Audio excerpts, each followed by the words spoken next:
Creatives, community, and kind folks. Welcome to RPG with DBJ. Now, imagine if your player group wakes in the morning, they gather their belongings with their great adventure into this vast fantasy realm, and they travel down the road and they see passersby, caravanners or something coming in the opposite direction. Maybe there is a strange look in their eyes as they each carry small containers filled with a bizarre liquid. They stare at the players, a panic in their eyes, but unfortunately, no words can come out of their mouths. It seems like they want something, but while they're doing so, their fingers scrape and pull at the top of the containers, almost to their own dismay. They open the containers, and the player characters smell something foul, maybe something chemical, acidic even. And the adventurers realize just before the caravanners, a dozen or so, each open up the containers, they realize that there's some kind of chemical concoction inside, given a little bit of life, some kind of ooze, gelatin, pudding, something they've encountered deep down in the dark recesses of the underlands. And the people reach their hand in, start pouring it over their bodies.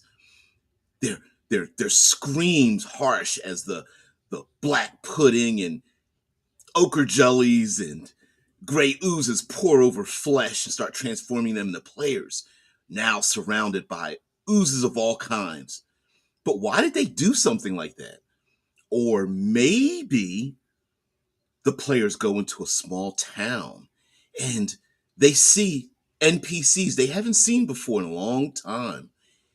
And there are dark behaviors, strange behaviors, maybe NPCs that are engaged in vices they've never done before, or maybe they see NPCs that they've had a great relationship with who have now, given up their identities or turned them into the authorities where these NPCs were once very loyal. So today, a little bit of a long intro, we're going to talk about the day of hypnosis. And I think on this day, amongst many others, but in this, I think there's a lot of story hooks we can involve in this, and also have some idea of being able to flip the script a little bit when things get a little bit stale. So today, welcome to the day of hypnosis. Let's top off with some mind fuel after the intro and get on into it.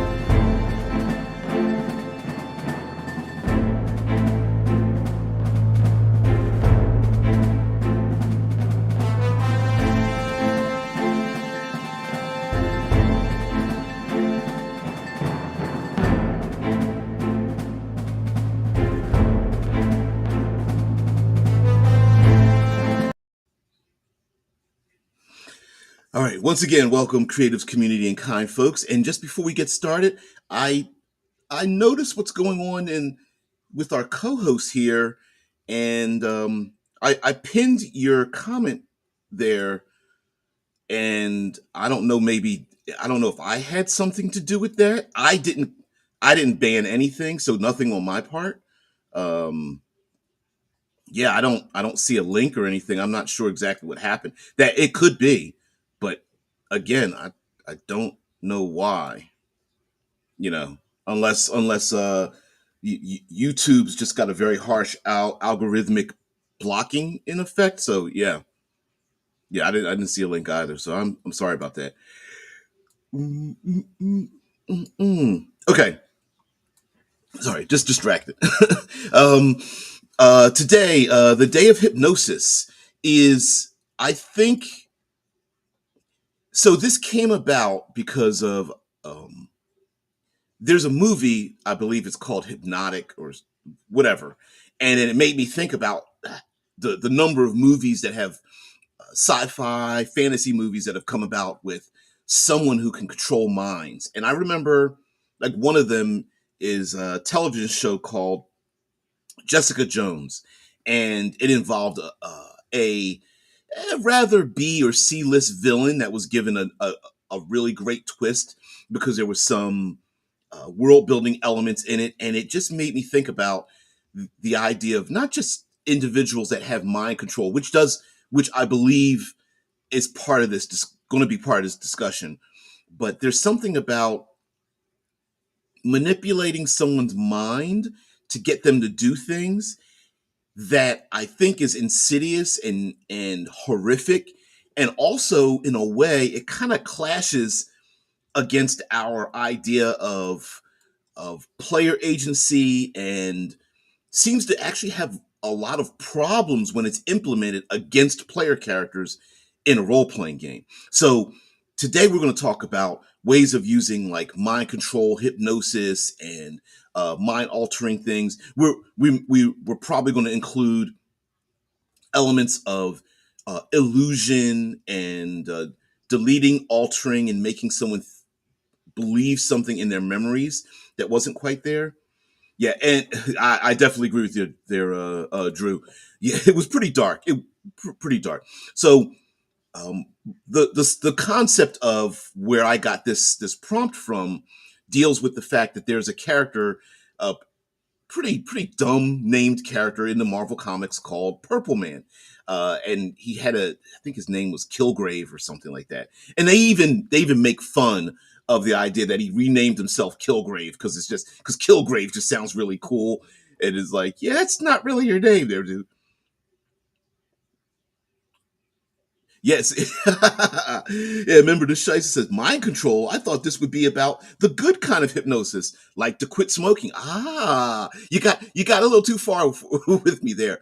I'm imagining that especially in fantasy and science fiction, when you have not just one individual, but if you have a society or a faction or a group of people or those who have mastery over minds, why wouldn't we just eliminate those individuals from the get-go, right? Like, why wouldn't we just step up and go, they control minds and people's perceptions, we need to eliminate them? Well, I think it would be because really, like Star Wars with Jedi, or in any society that has people who can cast magic and affect minds and things, would be that there's always going to be someone who wants to use it for their benefit. And it could be that the faction itself, or individuals, or bloodline, or whoever has this power does use it for good, or at least they do it so that no one wants to raise up arms and burn them at the stake, right? The hypnosis of, like, being able to quit smoking, using a noble that wants to have the population build them a great kingdom, i.e., build them giant walls and monuments to their ego. Well, if you hypnotize them and make them feel good about working 16-hour days with very little pay and nothing to show for it, wow, that would be good. Or simply a cowardly warrior who wants to be more bold and forthright and honorable in battle, and is convinced that they are brave, and goes into battle and is like, yeah, yeah, yeah, these are not the cigarettes you want to smoke. Move along. Right? So, in very subtle ways, someone like this could very well make someone who feels cowardly is brave, or doesn't feel confident is now walking around with their chest out and such. I mean, in our modern context, we pay people to hypnotize us, right? Oh, I can't lose weight. I really need something else. I've tried acupuncture and different diets, and you could go over the list, and all of a sudden someone's like, man, I went to a hypnosis and they convinced me, and blah blah blah, and now I'm this greater person. So that's one way where you guys know I bring up hags and nagas and sphinxes, and a lot of these monstrous entities that have magical abilities, and a lot of them are like psychic aside abilities. And the old hag that lives in the swamp, even though everyone's like, oh, we don't trust her, there's probably a lot of people sneaking off on the weekends going, hey, I sure would like that love potion, right? And those things. I sure would like to be bigger and better and bolder. And so a person who can hypnotize people might actually be embraced inside of a society.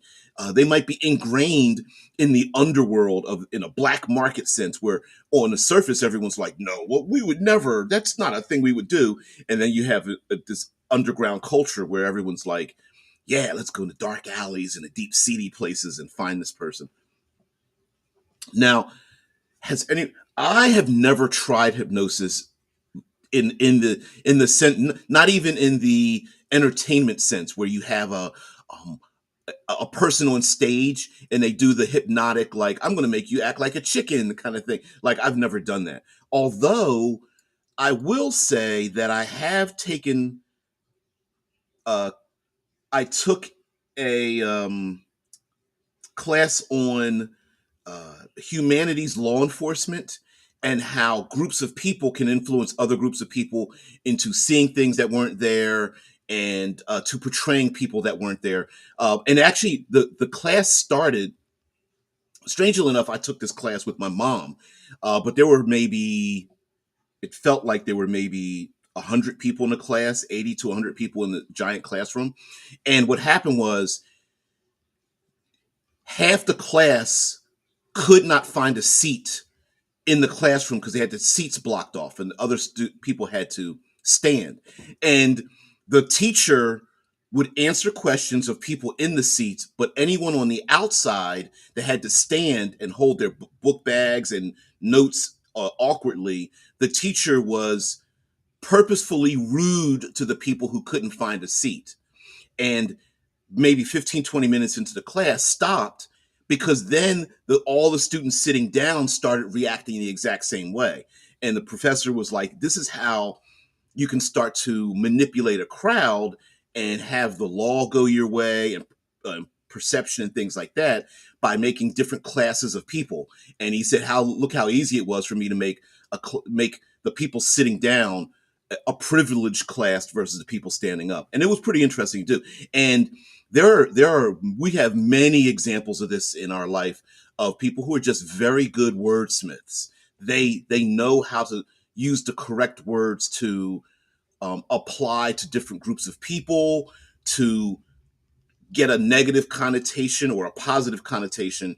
And a person who can really hypnotize people and change people, I think sometimes it's called memetics. You know, we talk about memes. There are people who are memetics, the idea that they can create an idea that becomes viral in a society with very, very short, succinct visuals and words that make people think a different thing. It's basically instead of giving a giant speech, a meme is the idea of spreading information in small little compact viral chunks and whatnot.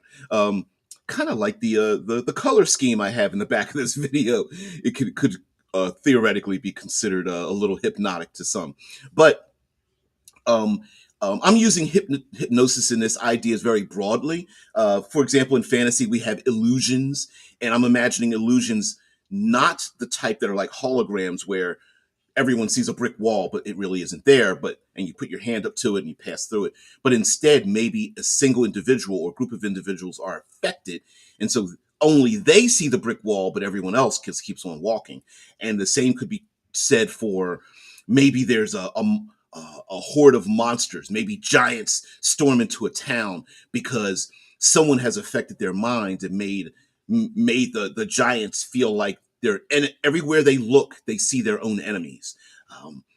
We've seen this what the television show Black Mirror, where they use technology. Soldiers are given these implants in their eyes to make them think that they're fighting like a ghoulish zombie-like horde, and really they're killing innocent people.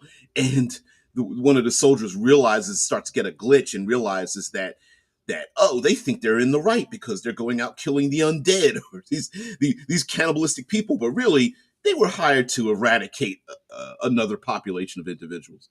Drew says, I think I'm too nonconformist, and this would not work on me. I wouldn't be so bold to say that, simply because, you know, there might be the thing to be said or shown to you, especially if someone else is also a nonconformist like yourself, to promote it's where radicalization and can come from as well. Saying the proper things to you to get you to feel a certain way, and then start to merge in time schedules and the end of the world and that kind of thing. So, but I think using hypnosis to flip the script is a great, when I say flip the script in terms of, well, heroes come into a location, they see bad people, they go stop bad people by hitting bad people about the head and shoulders. But if innocent people are being manipulated to commit crimes and to do harsh things, especially if those people from the head up are like, please, I don't want to do this thing, but from the body down, they're like holding weapons in their hands, even monstrous entities that normally wouldn't be attacking a civilized population might be affected. The hobgoblin horde might be outwardly going, we don't want to do this, we're being manipulated, please stop, I'm not trying to hurt you, while they throw javelins and fire crossbows and pick up battle axes to hack the innocent population, which would be a very strange thing. Also, the players could be beseeched by whoever's in authority and going, someone or something is affecting our population, and maybe they're the idea that um, a population, maybe the hordes of people are trying to climb the castle walls, and they're literally stepping on top of each other's shoulders, literally fighting with tooth and nail to get in over the castle walls, like a zombie horde, but it's just because they are being manipulated with their mind. Individuals who have literally, this was done in the animated Batman series many years ago, where the Scarecrow had a spray. The Scarecrow always had some kind of spray that caused fear, but what there was a in that series, there was one where he had a spray that took away all fear, and so you had individuals like running across rooftops and standing on, ledges and going, woo, this is fun, and then what happens? Batman gets sprayed with the no fear spray. And at one point, Batman admits to like Robin, like, I'm concerned for you and I'm afraid if I lose you or something like that, and such. And Robin's like, there's something wrong with him, because he would never admit to something like that. And it was pretty fun. But yeah, having a population that doesn't have fear, having a population that becomes very murderous, um, uh, big bad evil entities that are then being manipulated to perform acts by a person with hypnosis. And then you could even throw in like really strange bedfellows, where, as the opening I made, where you have a cult that has jars of oozes and they surround the local population and start to open and pour it in for their bodies, or they drink the fluid and they start chest bursting or something. You could create all kinds of situations where you have innocent people looking like, I don't want to do this thing, and you're making me do this thing, and I don't know who's doing it. And then the players might be tasked with stopping the violence and protecting themselves, but also not harming the innocent people who are being forced to do the same thing that's happening. Right? If the authorities or nobility are like, my kids are doing a thing, please don't hurt them. Now this might be a little X-cardy if you start including like children and elderly or something like that. Yeah, but yeah, Mike Marin says, I think in terms of battles and encounters, the DM has to give fairly fair and explicit options for non-lethal takedowns or to break the spell. Well, this is a problem with. I agree with you. This is a problem with some role playing games. Although fifth edition does have a rule, I believe it's like it. I'm going to see if I can actually find it. 5e non lethal damage rule. I believe it's something. Yeah, generally speaking, once a player does an attack that does melee damage and it brings the opposing victim below 0 hit points, the player has a choice to declare it as non-lethal attack. This renders the creature knocked unconscious but not killed outright. The key thing to note is that the damage type must be melee damage, which is kind of funny because uh, the idea of hitting somebody with the flat of your blade or whatever. I'm going to knock them out with my dagger. I mean, yes, cinematically, someone can hit them with the hilt of the blade, and you'd have to narratively figure that out. But I don't know if you could someone's like, I'm going to stab him with my spear for non-lethal damage. But anyway, that's the rule. Mike goes on to say, as forcing the players to kill or fight or kill innocents is narratively interesting, but a difficult tool to wield without robbing players of their agency. And now, mind you, I absolutely agree with you, because if you air quotes, force players to kill innocent people and then go, ha ha, you were tricked, it sounds that sounds really good in a movie or television show, but when you're playing with friends and family who they want to have agency in terms of how they approach a thing, you know some people might not go for that. So you gotta read the room before you even implement that. Now, but a great way to get around that would be how show don't tell. So instead of doing it directly, players enter into town, innocent people attack players murder hobo their way through it and then realize that they were wrong. Instead of doing that, you have it play out between other people and the player characters witness it, and then it's up to them how they handle it, right? So and we often see this in media and in books and things where our protagonists haven't quite engaged in the story. They didn't get that call to adventure yet, but a thing happens and they're called in. For example, imagine a detective noir type story where the detective has to speak to the killer, and the killer is like, I didn't mean to do it. I didn't want to do it. And they've got a bloody knife, and they dropped it next to them, and they have a victim, and then they question them, and the detectives are like, they don't have a criminal record.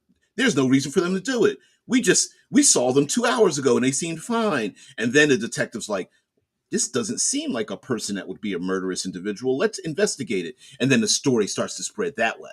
So, again, flipping the script, Strange Bedfellows, where players expect a certain behavior from maybe a local population, and then their behavior completely switches. Maybe it even happens when the players have a conversation with someone, go to walk away, and then all of a sudden they see that same friendly NPC turn and do a weird personality switch. Like we modern day speaking, the person who all of a sudden starts disrobing or something, and they walk out into a crowd and get run over by a bus, and it's like, why did they step into the road? And this may be a thing that's used. It could also be like, imagine a um, uh, a criminal organization that does this to elicit, like, if you don't work for us, we're going to make you work for us. It could be part of a cult. We love ourselves some cults, right? And a cult where to garner their loyalty, this is a thing that happens in the back of their heads that causes them to do something to maybe take away their own lives or prevent them from talking by cutting their own throat or poking out their own eyeballs or whatever, whether they want to or not. Drew says, sure, plenty of people think of themselves in the way that they would be immune, but I can look at my life where I often enough do not even go with peer pressure from friends. Well, that may, using your example, right? Like, because I was a little bit, I wasn't a rebel, but I often was not very easily influenced by peer pressure, which often made me like a loner, and why most of the friends that I collected were also loners as well. And uh, being peer pressure and wanting to belong is a thing that we have in life, right? We love our social circles. Even outsiders want to have a social circle of being an outsider, right? Lots of people are like, I don't, I'm an individual, just like everybody else that's an individual like me, and we could use that for storytelling because the players themselves are going to be outsiders as well. Let it be said that player characters are often the special snowflakes of a world, no matter what game you're playing, because we all want to feel a little bit special. And that might be the clue to uncovering what's going on. Maybe there's a small but devoted population that's going, people are acting strange and I don't want any parts of it. And the PCs are like, nah, it's just in your imagination. And then realize that, nah, maybe it might be a little bit more intricate than that. And the those that are immune are the ones who are off by themselves and not easily manipulated, which could say something about the population the PCs are in. Like, maybe they are, the PCs are like, wow, these people are easily manipulated. And then you realize, like, well, yeah, maybe a little bit more true than a little bit. Drew says, I usually run my games very transparent. Thus, I would directly let the players know the difference, what their characters perceive, and what is really going on. I don't have a problem with that at all. I think, Drew, I think you actually point out something that's a little bit of a tool for. We often see this be a cyclical thing in the role playing community, where they're like, my players. Here's how the setup is. Uh, I wanted a mystery with my players, but my players took a long time and didn't pick up my story hooks. I don't know why they're not latching onto my story hooks, and it's like, because the advice is, how about you just tell them it's a story hook, right? Like, sometimes we don't need to make things so obscure and maze like and confusing. Sometimes we can just say straight up, hey guys, there is this thing going on in this town. Or here's a better way to coach it. You add something into it that makes the players feel badass. Your character remembers, your character perceives, your character knows about. It would be like the I don't know, the dumb fighter who dump stat at their intelligence, and you say to the fighter, well, you stand around the dead bodies, and because of your experience with combat, you realize these 12 people were not killed by a horde. They were killed by one person with an extremely sharp bladed weapon, right? And then it's like, it makes that character and that person playing that character go, oh, my character would know that. It makes me kind of cool. And you don't even have to roll dice for that if you make people feel like badasses. Yeah. Drew says, but I would give them incentives to follow the mind control. And that would be the thing, right? How do you pick up, unless the players already have capabilities that lets them find who's doing or which entities are doing the mind control, they would have to follow it backwards, right? They'd have to follow the strings, like in this, like when I put the thumbnail back up, you see a silhouette of the individual, and then you see within the silhouette the fingers and the puppet strings, and that would be like, you could throw in monsters and people that have no connection to each other, and then realize there is a connection with everyone. It would, you could make a story where it doesn't make sense. People acting funny, monsters that shouldn't be together doing a thing. Oh, it's a fire giant, um, a basilisk, a harpy, I don't know, and a boule, right, a land shark, and it's like, wait, what? Although I don't know, that actually kind of goes together in a weird kind of way. But you get my point, right? Like, you could have things that are strange bedfellows, but then you realize that what's happening is there's one entity or group or whatever that has been going around hypnotizing these things for their purposes. And maybe the fire giant is just like, the behavior of the fire giant is one where it's like, release me. And then if the PCs are able to break the mind control, the fire giant's like, I want to beat some ass. I don't like you as adventurers, but I'm going to be on your side because I need to beat some ass. Who did this to me? Yep. Yeah, let's be lonely together on the internet. You're so funny. Mike Marin says, mechanical rewards like exhaustion for resisting, or like inspiration for role playing. You've been hypnotized and following the plot. I could see that. This is the difficulty of incorporating mind control into a role playing game against the players, because one of the difficulties is, a, if a player character is mind controlled, hypnotized, whatever, makes them behave in a way they don't want to, it takes away their agency. Now, if you're going to, my feeling is, if you're going to bother to play the game, accept the consequences of playing the game. So if you are knocked unconscious, paralyzed, hypnotized, polymorphed, or whatever, you agreed to play the game. But it's also not fun to sit on the sidelines. Um, I believe you guys are going to have to tell me which game this is. It's either Masks, um, a Monster of the Week, or ooh, just a third one. I can't remember. Okay, so one way the game had of incorporating you acting in a way that you can't. Oh no, it's Monster Hearts.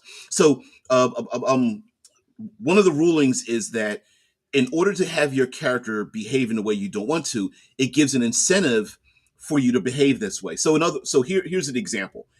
In the game, instead of saying your character must, I don't know, steal something, what happens is when you fail, you get this condition that says you must steal.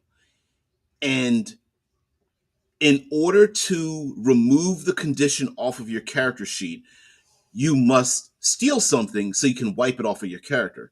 And I've seen this incorporated into what is it? The Cairn RPG, the OSR or NSR styled role playing game as well, where it takes up a slot, and that slot could be filled with something else: equipment, spells, special abilities. So basically, you get a condition that says you must behave in a different way, and that condition sits on your character and blocks your ability to do something else. And so to wipe it all, now you don't have to do it, but then it's like carrying baggage. Every time you're manipulated into doing something, it takes up yet another, like, oh, you must steal something, you must be cowardly, you must be you are inordinately attracted to someone else. And then these things keep piling up on your character sheet, and it takes the place of some of your special abilities. And that's one way to, like, oh no, you don't have to act that way, but you've got these three conditions, and they're there until you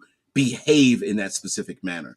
And that's a way, that's a kind of a rulings and rulish type way, mechanical way to make someone feel act that way. Drew says, I prefer positive incentives, thus stress reduction or getting sanity back. Yeah. That may be a thing as well. Like, you've got, I don't know, three strikes, you're out, right? So if you get your third hypnotic condition, your character is out. So in order to wipe away one or two of those conditions, you must behave in this manner. And then that way the player can choose how they act, but still act in that manner. I don't know. Drew says, you said Karen RPG, but I heard Karen. Yes, Karen. Now, let me put this, not Karen. Ouch. Yeah. I don't know. Although I think you could make a role playing game like Cairn.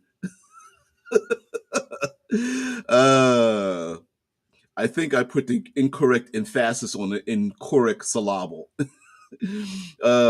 Mike Mayer says that even fire giants refuse to work for lower giants because of the ordning. Yep, having them act against their nature would be a good clue of hypnosis. Yeah, especially monsters that. Yes, you make a good point there. M squared. So Mike points out that, like, my point about using fire giants, right? That having making strange bedfellows, having monsters act in a way they don't normally act. Trolls going into fire, right? Having monsters behave in a manner in which they don't normally act could be a clue about the hypnosis.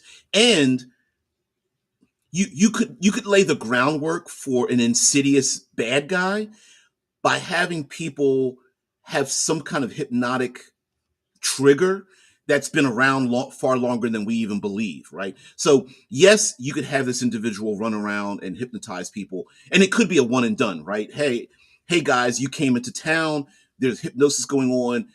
By the end of this 2 hour, 3 hour, 4 hour session, they find a hypnotic person and beat their ass, right? Or there could be a clue that there's a kingmaker, an individual who's a hypnosis, that hypnotic, who's been manipulating the Council of Seven, who's also been manipulating the Medusa that has her own little hobgoblin horde, who is also manipulating the vampire lord that lives to the east, who's also manipulating the blue dragon in the accursed desert, right? Like there could be this kingmaker of sorts,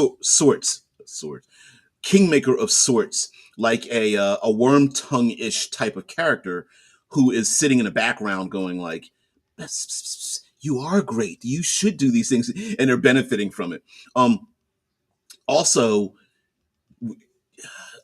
expanding the scope of hypnosis, if I could create this, one way to make mind control seem darker, going to the Jessica Jones story. Now, some people didn't like the show, but the concept of this character, the Purple Man, Kilgrave, was that he basically, when he spoke, he had like a pheromones type of thing, or like something in his voice. He could just command people. But you could make the hypnosis have certain features. Is it because, is this just a two fingers to the temple, I mind control someone? Or is this pheromones? Do people smell something and it just like a dryad or something where they smell the nectar or the pollen and they are mind controlled? Is that how it works? Or is it sonic? Is it like a siren or a harpy where there is a song, a whistling, poetry, specific words spoken in a particular pattern where the words don't mean anything, make no sense together, but they unlock something in someone's brain? Maybe that's a clue to to in many ways break the jaw of the hypnotist, because you got to shut them the hell up to keep them from saying something, which could be a great mechanism for the players to stop the hypnosis from affecting them. Like, oh, I get it, we need to cover their mouth, or we need to make noises loud enough where we can't hear what is being said, right? Hey, let's lead the flock of harpies next to the waterfall where it's so loud that the water flowing over top of the cliffs is so loud that we can't hear the hypnotic sounds. Or maybe the hypnosis requires, um, yeah, Deadman points out, the comics had multiple different forms of hypnosis, and with different characters for different possibilities, right? Is it a poison or venom that must be injected or ingested into an individual? Is it the classic um, ticking watch swung in front of someone's eyes that has to do the thing? Or is it strange colors, a visual thing? Instead of turning someone to stone, maybe it's like if you take a look at them as they pull their hood back. No one's ever seen the face of the hypnotic, because once their face is exposed, they pull the mask off. They just forgot everything. And um, what are the side effects of the hypnosis? Some type of hypnotic events are from the neck up, the person knows exactly what's going on, right? Oh, let me leave this up here. So, because Deadman says his comics had different multiple forms of hypnosis. So, is it the person can actually speak and they look around, but their body is performing actions they don't want?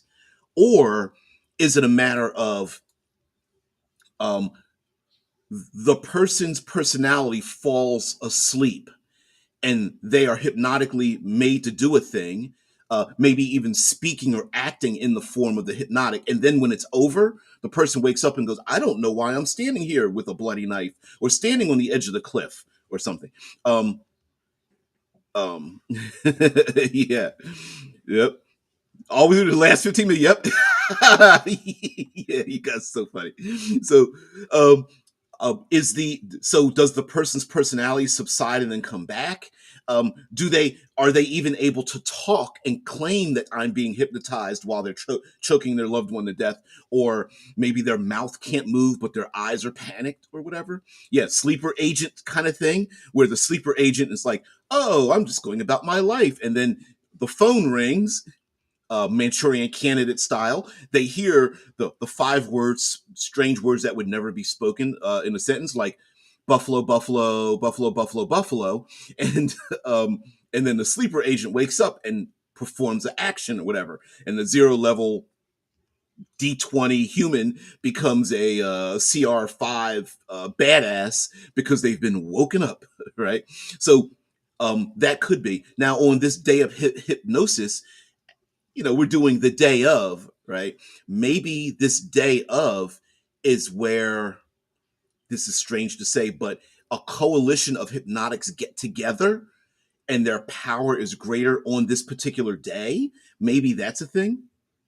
Yeah.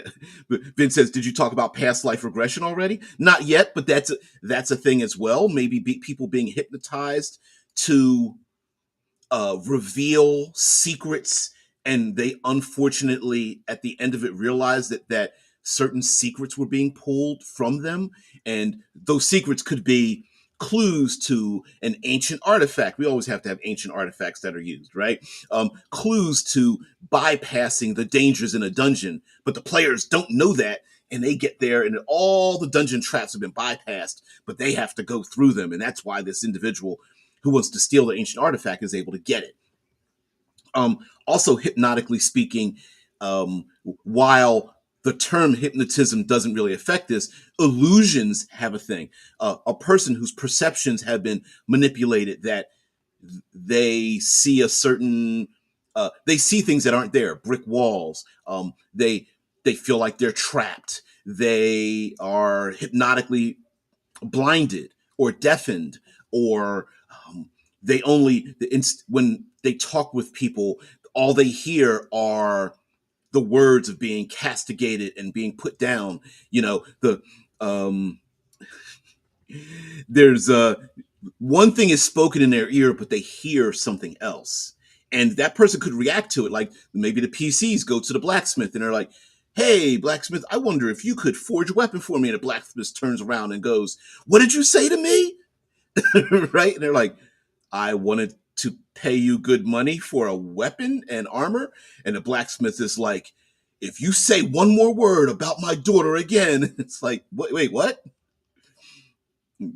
Drew's like, "Yeah, I hate past life nonsense. Everybody was Cleopatra and Napoleon." You know what's it reminds me of the Dungeons and Dragons movie where they're trying to talk to the dead, and like people have died, and like these, like the one person that was taking a bath and died stepping out. It's like, "Oh, in my past life, I was like some random individual that like it literally at the age and time a very important thing was happening. I was just some random individual that had nothing to do with it." Like choked on a chicken bone and that was it. Yeah, Vince says it's basically what the Animus does in Assassin's Creed, but less high tech. Yep, yep. Although over time they kind of got rid of that, but yeah, most people were like, "In my past life, I was like these 8 other important people." Yeah. Vince says, "I use this method in Visitors the Infection. It shows prior hosts of the parasite you are playing." Yeah, you forgot most of what you did when you get a new host. Yeah, it's for those who don't know, Vince has written a fully rendered role playing game about playing an individual. You play as something that parasitically or symbiotically infests other people, and you pass from person to person, and incorporates all the things that you may be thinking about when I say that, whether it's like being infested by insects, or diseases, or alien body snatcher kind of thing. Yeah, very much like that. Yeah, either Cleopatra, Napoleon, or some random villager in France. Exactly. And like, yeah, I was just some random villager that choked on a chicken bone and never got a chance to see it. I don't know what that is. Loyal and wise. There, my favorite form of hypnosis is the Sharigan. I'm not familiar with that. And Genjutsu. Vince brings up Genjutsu or Genjutsu. It's probably Genjutsu. Yeah. It depends. In the television show, I'm not sure where Sherigan comes from. My geek cred is pretty much been shattered on this this show, but yeah, from Naruto. Yeah, there you go. Yeah, um, the how Purple Man's hypnotic power happens is not only does he mind control people temporarily, and it's very temporary. For example, something that was very dark is the Purple Man needed to travel around New York City, and instead of flagging down a rant like a taxi, and then this gentleman was coming to pick up his son, and the Purple Man says, I need a ride," and he mind controls the dad So instead, the dad opens up the door and lets Purple Man inside. And of course, the son is there. And the son is going, Dad, what are you doing? And Purple Man says, get rid of the kid. So the dad hypnotically opens the door and puts his kid out on the curb and drives the Purple Man wherever he needs to go. Well, at the end of it, in the show, you realize that there is a small group of people who are there's a support group, and all of them realize that at one point in their life they completely forgot about the Purple Man, but they did these things and didn't realize why they did them, and they realized that they did it because they wanted to. So the side effect of being hypnotized from his power is that they willingly wanted to do that, or at least that's how they felt at the end of it. And he lost custody of his son and divorced the wife, and he never felt that way again. But he's like, I don't know why I did that thing. He's like, why did I leave my son on the curb and drew some random man, and I don't even remember what his face looked like and stuff. It was that kind of thing. Like at one point, the Purple Man's in a restaurant, and it's very loud. People are talking, eating, and he just yells out, "Shut up!" And every single person shuts up uh, because the Purple Man, the Hargrave, is just an arrogant a-hole. But yes, someone who has that kind of power could walk around and just like randomly say, "No, I want that food," and "Oh, I love what you're wearing. Give it to me." You know. Mm-mm-mm. Yeah, Vince says it is weird. It is a weird eye that lets you hypnotize people you see or trap them in some form of illusion, and a ton of other stuff. The Sharingan is basically its own power system. It evolves and gets stronger over time. Just Google Sharingan. It looks interesting. Maybe I will.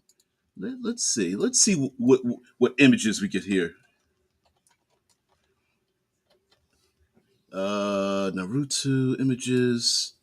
Narutopedia. Oh, okay. I see it.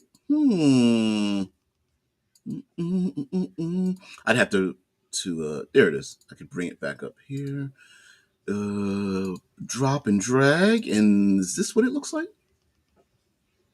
Now, we were talking about being able to let the players visually see a thing. Like, I mean, give them a clue as to why something's happening. This is a good visual or a type of visuality, hypnotic, where maybe the person's eyes change and something happens, or maybe they, I don't know, the classic, their eyes glow with a certain light, or everyone who's been traumatized by the hypnosis gets a strange lock of hair. Uh, the classic, someone's scared so much that they go gray hair, like myself. Where something is in the eye. Um, yeah, I have not seen this series, even though I know a lot of people swear by it with all these different symbols and stuff. Could I click this in Pinterest? There it is. There's some images, and I've got this tattoo on my shoulder. It's actually a Okinawan tattoo, um, but one of those I have that. But anyway, the idea that there's some kind of a visual, and this would be a great way to, or maybe their body is marked or something of that nature, and that could relate to the person or faction or whatever that's doing the thing, that's hypnotizing the other people to do a thing. And it would be pretty interesting if the hypnosis grants a great power to those who are being hypnotized, right? Like the going back to the willing participants idea, where the hypnosis makes someone feel like they're stronger or more brilliant or what have you, and they don't have a fear of the player characters, right? The PCs think like, oh, these are just zero level human beings, but the hypnosis, you know, um, to an extent, makes them stronger, faster, tougher, mentally enduring, and the young squire that all of a sudden becomes a master swordsman because they've been hypnotized to think that they are. And then the PCs are like, well, they're good, but they're not that good because maybe the person's out of shape or they've never picked up a sword before in their life. And so, on one hand, they become a master. On the other hand, they have a glass jaw, maybe, or something like that. Yeah, Drew says, even though I enjoy anime, I also never watched Naruto. Um, Shonen usually leave me bored. It's all right there. Um, what's another great thing we can incorporate into hypnosis? Oh, the idea that there's a there this has been done in different ways. Like for example, there's a movie called Push where there are psychics in the world, and they are being not just hunted but trying to be controlled because so many of the psychics can cause too many problems. And it could be that, what if a mind controller is also being mind controlled, which presents its problems, because we often think of individuals who can manipulate someone's mind as being the dominant force and there's no one above them, but they themselves could be mind controlled to control minds, which would be kind of odd. Also, the idea of manipulating memories. For example, someone could be manipulating someone by erasing this bad actor could have been systematically erasing their memories of people that remember that they're there. For example, the a city state that's controlled by the mind controller, but no one knows who it is.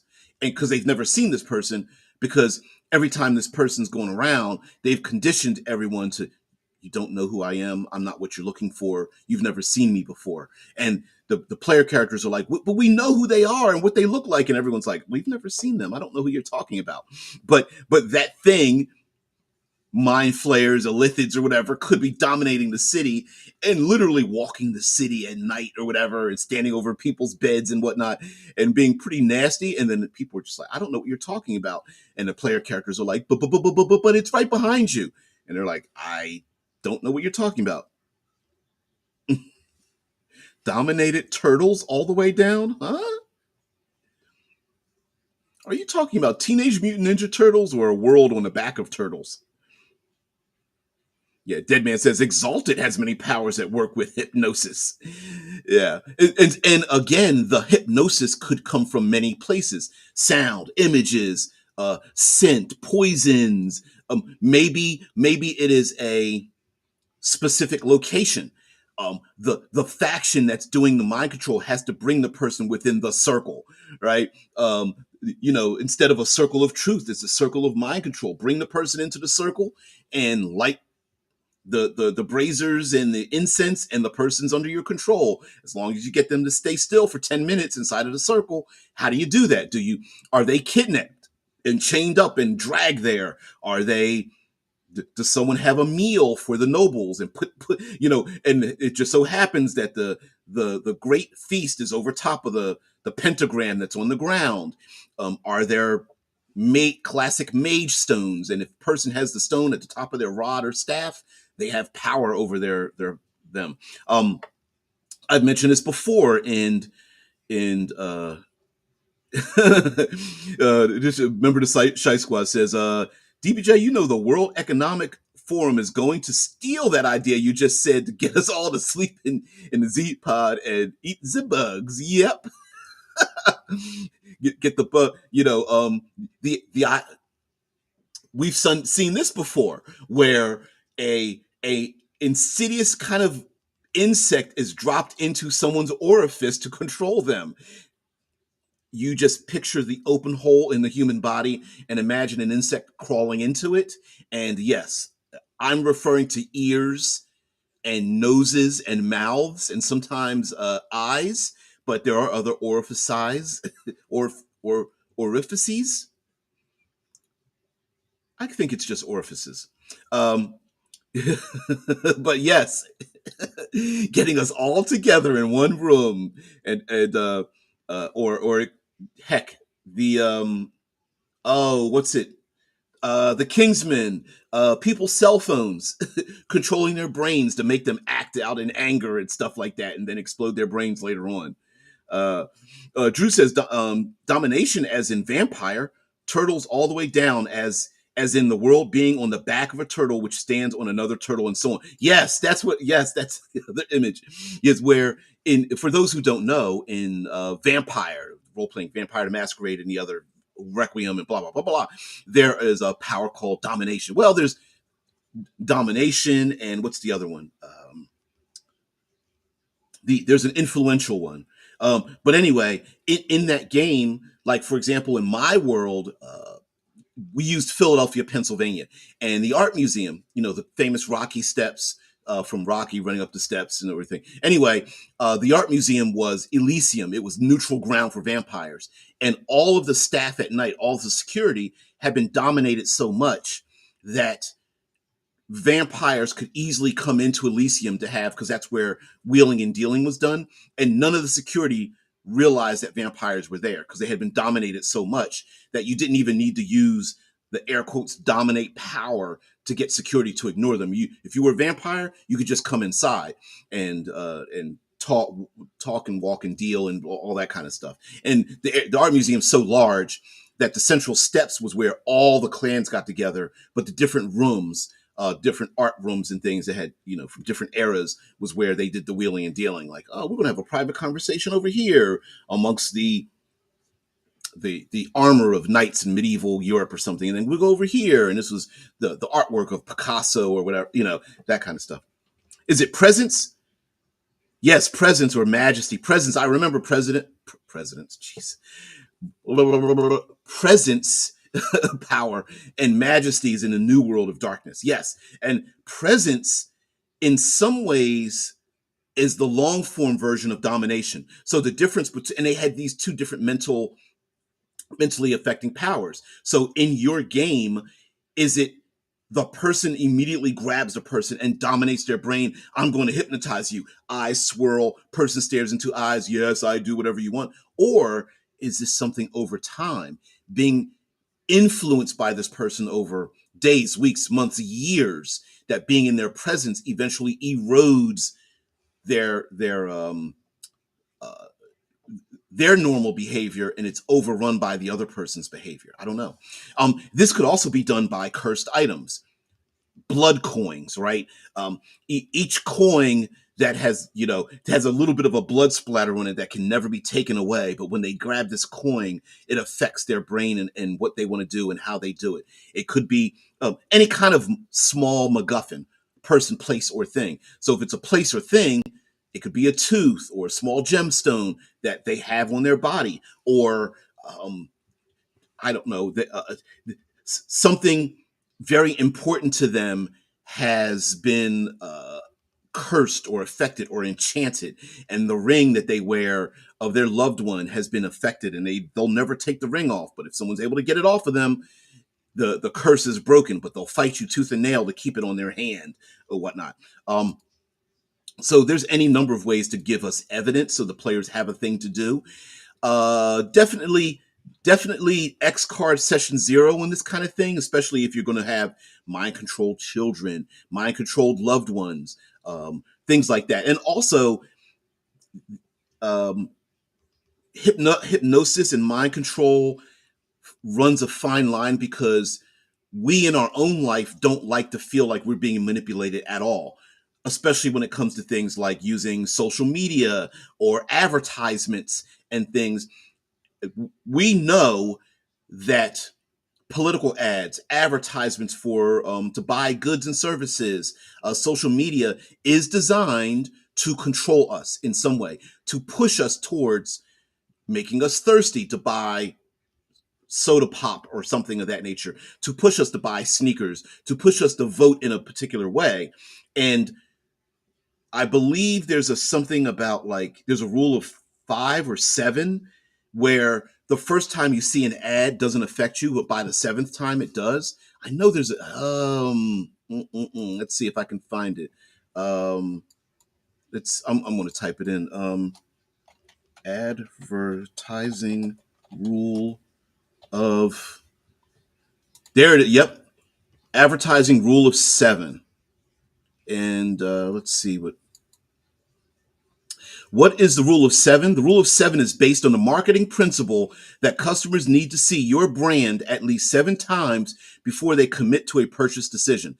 This concept has been around since the 1930s, when movie studios first coined the approach. And Come on, let's go back. Let's see. Yep, that's where.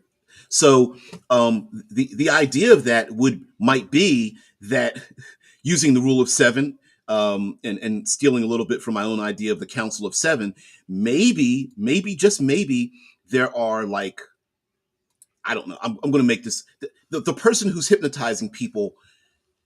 If the players, they find out that the individuals and monsters that have been hypnotized have seen the council of seven times, the players confront the council or at least one or more of the members. Maybe they might even be clones of each other or they're duplicates of each other, whatever. So they see them, and it's the third time, and the players realize, oh shoot,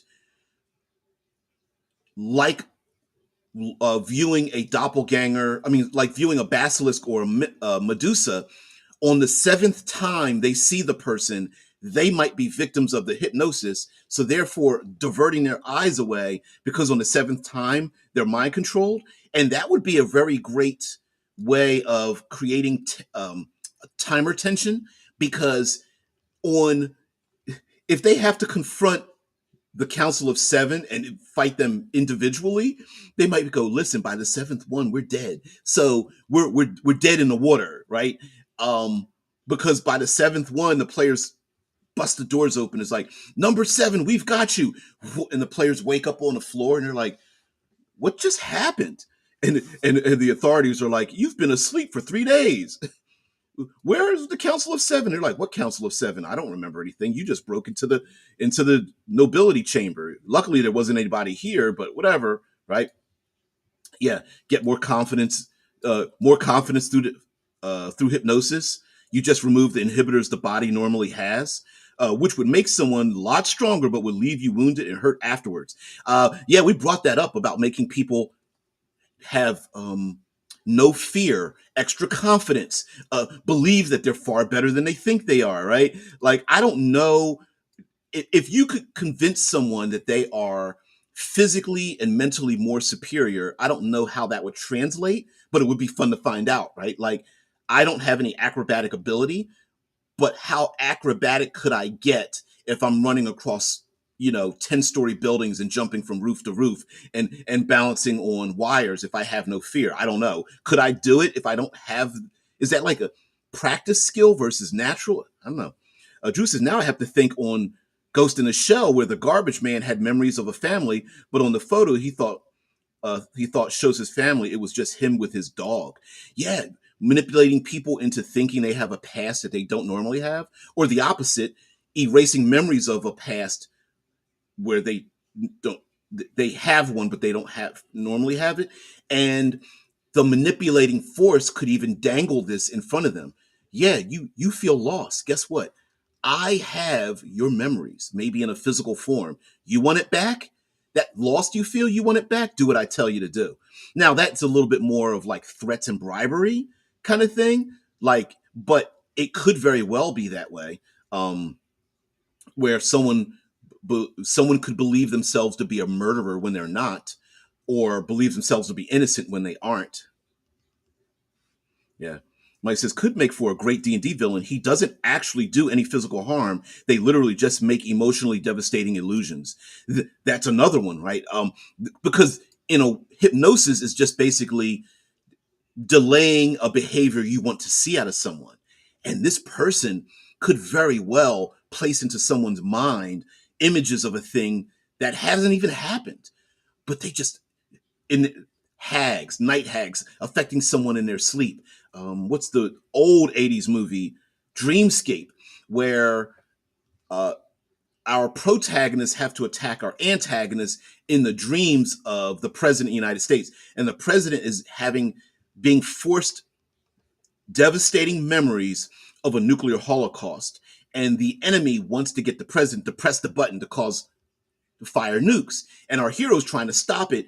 And the president is slowly, every time he goes to sleep, he's having these nightmares and he's spiraling down this nightmarish path that's created by a dreamscaper. And the dreamscaper is putting these things in their mind. This could be a thing where the players are like fighting off the person who has this hypnosis, where it's not really a physical battle, it's like a mental battle. So the players might fall asleep, and then they realize that they have to go into the mindscape of the person who's doing this thing. Um, Oftentimes, the hypnotics tend to be physically weak, and this is a great way to make them, air quotes, physically powerful by having players still have their capabilities. The hypnotic is a powerful demon, or transforms into a dragon, then transforms into a giant kaiju or something in a dreamscape, um, where the players imagine themselves being themselves in a dreamscape, but really what's happening is they fell asleep. Ergo, Inception, because Inception is a form of hypnosis. The whole movie was about trying to get a person to break up a company, because if they don't, when the man's father's passed away, the younger gentleman, the son, gets control of the entire company and will become a global monopoly of energy. And they're like, well, we need them to break up the company. Yep. Vince says, reminds me of the.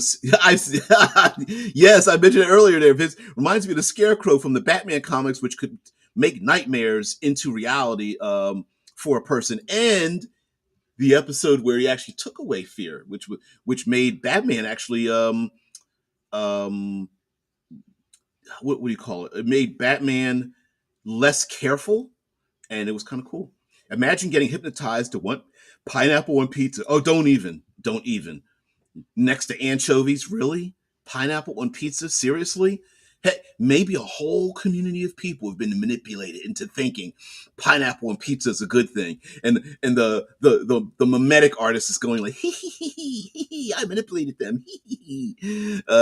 Hey, in transhumanism, post-humanism, in the future, there are mimetic assassins who manipulate people into doing a thing, and considering high tech, solar system people living in, space habitats and things, you end up having a small population of people with limited interactions with people from the outside, and then by inserting ideas like a virus into that group starts to transform itself in their behavior.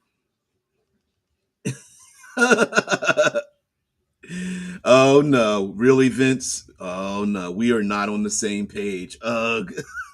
Yeah. No, I joke with that, but really, yeah. Yeah. Oh no, you guys. Oh, I'm more of a classic.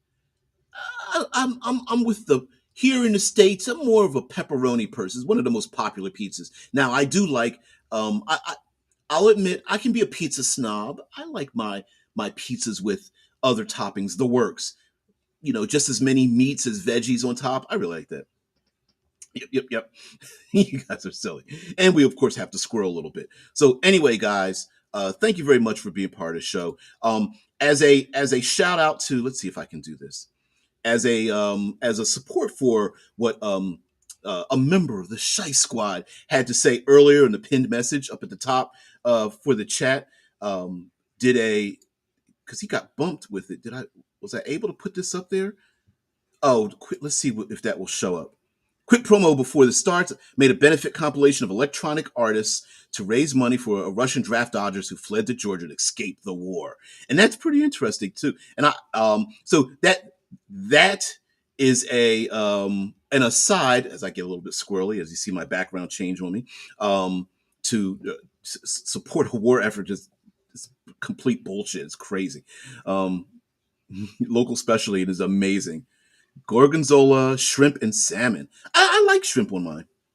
I like that too. It says what we call pepperoni over here is actually hot peppers, pepperoncinis. Yeah, the real American pepperoni is hard to find here. Italian sausage too. Yeah, and we have here, like here in Ohio, it's South Central Ohio. We have multiple competing pizzerias: Grandma's Pizza, Minutemen, Jets, Mods, Donato's. Where's my brain? My brain just went. Donato's. There's another one. Oh boy. Anyway, there's at least 8 to 10 pizzas, plus a lot of places that already make pizzas, along with everything else. And then we have regional pizzas here too. So, um, oh, you would have to, Vince. You would have to. There is no American pizza, right? There's no pizza that the States has. It's regional. We have Chicago deep dish pizza. We have large New York style pizza. We have thin crust pizza. We have it's crazy how Americanized how Americanized we make all our foreign foods. Because what people fail to realize is, I hate to tell everybody this, America's primarily made up of nothing but immigrants. You, sorry, everybody who's like, we need to kick immigrants out of the United States. We're all immigrants, except for the few people that are still here who kind of didn't ask for all these immigrants to be here and were kind of wiped out. Yeah, deep dish pizza looks more like tomato soup. Just pay with yeah. Funny. Yep. Yeah. Yeah. Oh yeah, we have Cincinnati. Yeah, yes, we have. This, I live in the state that is the home of the Skyline chili, the chili in the with the spaghetti noodles. Yep, absolutely, absolutely. Yeah, that's here, and it's the home of. And I get it maybe once every 2 weeks or something. Wife and I on the weekend, like, let's go up to Skyline Chili and yeah, etc. Yep, absolutely. Oh, the biggest pizza disappointment in life was in Rome. What? I would think that would be the perfect place to do the to get the thing for the thing with the thing. Wow. All right, guys. Anyway, got to get out of here. Uh, but we'll be back. I already uploaded 2 more weeks of prompts and things of that nature. Uh, yeah, we got a lot to talk about. Unfortunately, when I make my prompts, I never remember where they are. So let's see if we can go. Let's see if we can do this here. Uh, no, I don't want to go live. I want to. Oh wow, I've never seen myself live by seeing myself live. We want to show this. Boom, boom, boom. So we have a lot of prompts coming up. Um, for example, let's say tomorrow is the day of the flood, and moving forward, we have, of course, today was day of hypnosis. We got day of the flood, day of war, day of grain and grape, day of new worlds, which I think is going to be kind of fun, day of swords. We're going to talk about swords and hip hop purposefully mispronouncing swords. I listened to a podcast about it. It's pretty cool. Day of the invasion, day of anger, which kind of spirals off of day of hypnosis, I think, maybe. Day of the caravan, day of chains, day of the hunt, which would be kind of cool. Day of contests, day of the unicorn, day of lost memories, and lastly, day of decay. Kind of nasty there. So, guys, thank you very much for being part of the show. I really appreciate it. Everyone have a great one. Yeah. Guess we have to hypnotize DJ to remember the prompts. Yes, because I never remember them. Kind of on purpose, and I also have a bad memory as well. So, yeah. Day of the flood, grab your favorite animals. Yep. Yeah. Day of the flood. Yeah. You try to get over here. Yeah. I hate flying currently, and swimming takes too long. It takes so long. I don't know. You got to get here, or I got to get there, or something like that. It would be kind of cool to share some uh, state isms. It'd be kind of cool, and the fact that everybody here in the states thinks that they themselves are are everything that the United States is about, which isn't true because we're huge here. So anyway, guys, have a great one. I will see you later. Peace.